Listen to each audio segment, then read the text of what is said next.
Hello friend, तो कैसे हैं आप। I hope you are well and enjoying your time more well. तो स्वागत है आपका फिर से आपके YouTube channel Einstein study circle में। और आज मैं लेके आया हूँ एक बहुत ही यूनिक वीडियो, एक बहुत ही शानदार वीडियो जो शायद आप ही के लिए ही नहीं बल्कि सभी लोगों के लिए है। और अगर आप इसे देखने के साथ साथ फॉलो भी करें तो ये आपके लिए लाइफ चेंजिंग सिद्ध हो सकती है। और ये रियली में एक लाइफ चेंजिंग वीडियो है। तो मैं इसे उम्मीद करूँगा इसे आप तो एंजॉय करेंगे ही करेंगे, बल्कि अपने दोस्त और रिश्तेदार को भी शेयर करें ताकि वो भी इस वीडियो को देखकर इसका लाभ उठा सकें।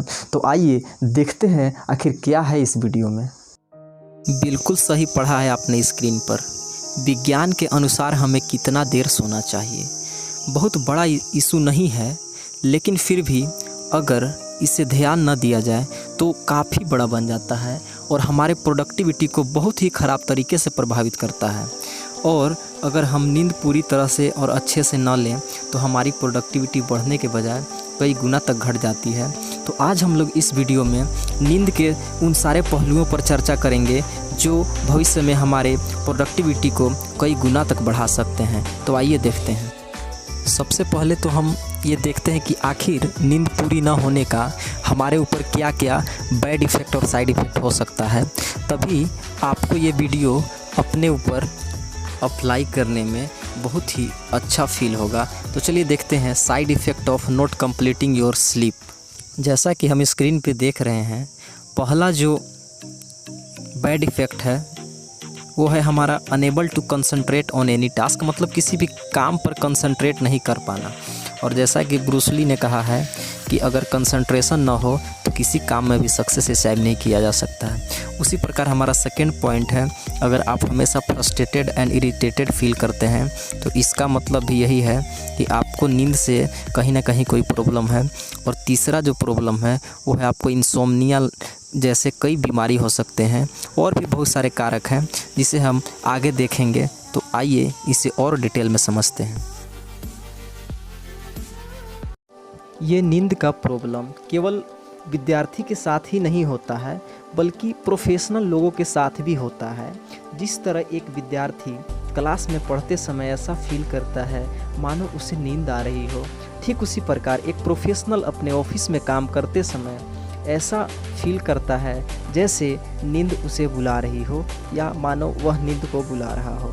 लेकिन अगर हम नींद के दिए गए इस स्ट्रेटजी को फॉलो करते हैं तो फिर हमें कभी भी किसी काम में लेजीनेस फील नहीं होगा। तो हमने देखा कि जिस प्रकार एक शिशु अगर नींद नहीं ले तो उसे चिड़चिड़ापन महसूस होने लगता है और वह चिड़चिड़ापन नेचर का ही हो जाता है। ठीक उसी प्रकार यदि एडल्ट पूरी नींद न ले तो उसका भी मन पढ़ाई में या अन्य किसी काम में नहीं लग पाता है तथा साथ ही साथ यही होता है एक वयस्क के साथ। आइए हम लोग एक चार्ट की मदद से देखते हैं कि आखिर प्रत्येक एज ग्रुप वाले लोगों को कितने देर तक स्लीप की आवश्यकता होती है। यह data national sleep foundation America द्वारा प्रस्तुत किया गया है। तो आप चित्र में इस डाटा को देख रहे हैं। जो यहाँ पे रेड कलर से जो दिख रहा है, ऊपर वाला रेड मैक्सिमम दिखा रहा है जबकि नीचे वाला रेड मिनिमम एज को दिखा रहा है। जबकि जो इस दोनों रेड के बीच में एक ब्राउनिश कलर है वह रिकमेंडेड एज को दिखा रहा है। मतलब बोला गया है कि कम से कम हमें इतने घंटे सोना चाहिए, लेकिन अगर आप मैक्सिमम इतने घंटे और मिनिमम जो नीचे वाला लिमिट दिया गया है उतने देर तक अगर सोते हैं तो भी कोई प्रॉब्लम नहीं होगी। तो यहाँ हम देखते हैं कि सबसे पहला जो एज ग्रुप है वो है न्यू बॉर्न बेबी, जिसका उम्र हम लोग 0 से 3 मंथ तक के रेंज में लेते हैं। तो इनको जो रिकमेंडेड स्लीप आवर है वो है 14 to 17 आवर, मतलब 14 से 17 घंटे तक। लेकिन डाटा यहाँ दिखा रहा है क्लियरली कि अगर वह मैक्सिमम 18 से 19 घंटे भी सोता है तो कोई दिक्कत नहीं है और मिनिमम 11 से 13 घंटा भी अगर सो प्रॉब्लम नहीं होगा। ठीक उसी प्रकार अगर हम नेक्स्ट एज ग्रुप में आते हैं तो अगला एज ग्रुप है इन्फेंट, जिसके लिए एज रिकमेंड किया गया है 4 से 11 मंथ तक के बच्चों को इन्फेंट बोला गया है। और इनके लिए जो सोने का टाइम बताया गया है, रिकमेंड किया गया है, वो है आपका 12 to 15 मंथ, यानी कि 12 to 15 आवर और जो मैक्सिमम टाइम दिया गया है इन लोग के लिए, अगर 16 से 18 घंटे भी सोते हैं तो कोई दिक्कत नहीं होगा। ठीक उसी प्रकार अगर ये कम से कम 10 से 11 घंटे भी सोएं तो इन्हें कोई प्रॉब्लम नहीं है। तो नेक्स्ट एज ग्रुप है वो आता है आपका टोडलर, यानी कि बच्चा जब लड़खड़ा कर चलने लगे उस समय इनका एज का जो रेंज लिया गया है वो 1 to 2 ईयर है।